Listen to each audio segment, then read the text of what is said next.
ઓમ શાંતિ. Good morning. આજે તમારી સાથે એક વાત શેર કરવી હતી બધા સાથે.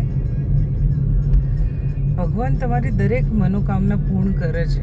અમુક નથી કરતા, આમ તો મોસ્ટલી કરતા જ હોય, પણ જે નથી કરતા ને એના માટે રાહ જોજો અને વિશ્વાસ રાખજો.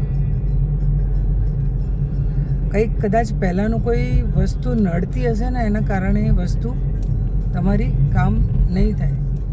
અને જે કામ તમારું થઈ ગયું કે ચલો તમે અંબાજી આવ્યા ને તમે એમ કીધું કે ભાઈ મારી મમ્મીની તબિયત બરાબર થઈ જાય, કે મારા હસબન્ડની સારી નોકરી લાગી જાય.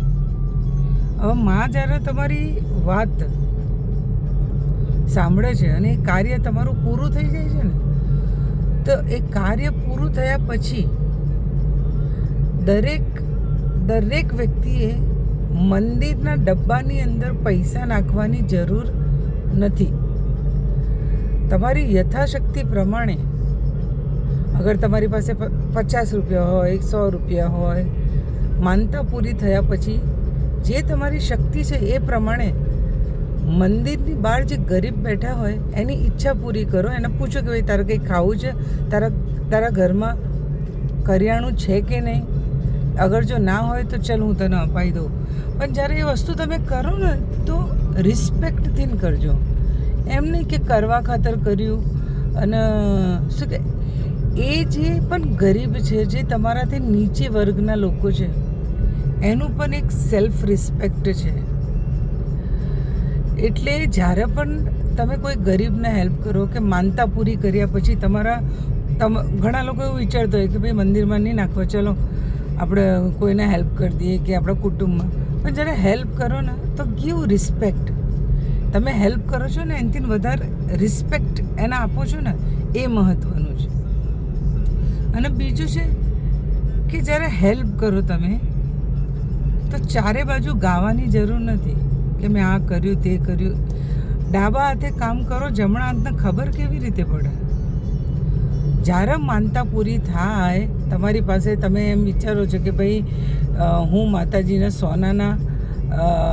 સોનાનો મુગટ ચડાવીશ, બરાબર, કે પછી સોનાના ચપ્પલ પહેરાવીશ, કે પછી હું ધજા ચડાવીશ.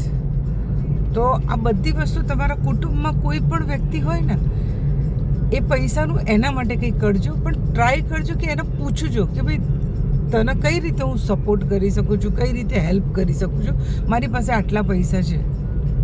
કુટુંબમાં તમારો કોઈ દોસ્ત એવો હોય કે જેની પરિસ્થિતિ બહુ વર્સ્ટ છે, મહેનત ખૂબ કરે છે, આ દુનિયાને ચેક કરવાનું, મહેનત ખૂબ કરે છે, પણ ક્યાંય ને ક્યાંય એવો મહિનો એનો પૂરો નહીં થતો અને કટોકટી આવી જાય છે. તો એ 21-22 તારીખે એની જોડે ઊભા રહી જજો કે ભાઈ આટલા દિવસ હું તારા નીકાળી આપીશ, તું ચિંતા ના કરીશ, હું બેઠો છું. કોઈ પણ હોય એની જો બધા હું તમારી સાથે જ્યારે હું વાત કરું છું ને તો હું અમુક લોકોને ઓળખું છું, અમુકને નથી ઓળખતી. તો જેને હું નથી ઓળખતી ને એની સાથે હું પર્સનલ અત્યારે એ લોકો માટે વધારે વિડીયો બનાવી રહી છું કે એવા લોકોને હેલ્પ કરજો જે લોકોને બહુ જરૂર છે, મહેનત કરે છે. મહેનત બધાએ કરવાની જ છે.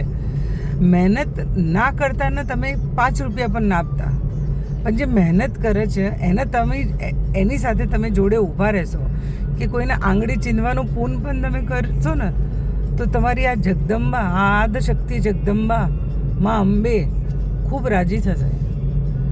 આપણું કામ આ દુનિયાની અંદર સૌથી પહેલાં આપણે ખુશ રહેવાનું છે અને આપણી સાથે જોડાયેલા જેટલા પણ લોકો છે એને ખુશ રાખવાના છે. તો ટ્રાય કરજો કે તમને જે કીધું એ પ્રમાણે તમે કરવાનું ટ્રાય કરજો. પછી જુઓ તમારા કેવા કામ બને છે.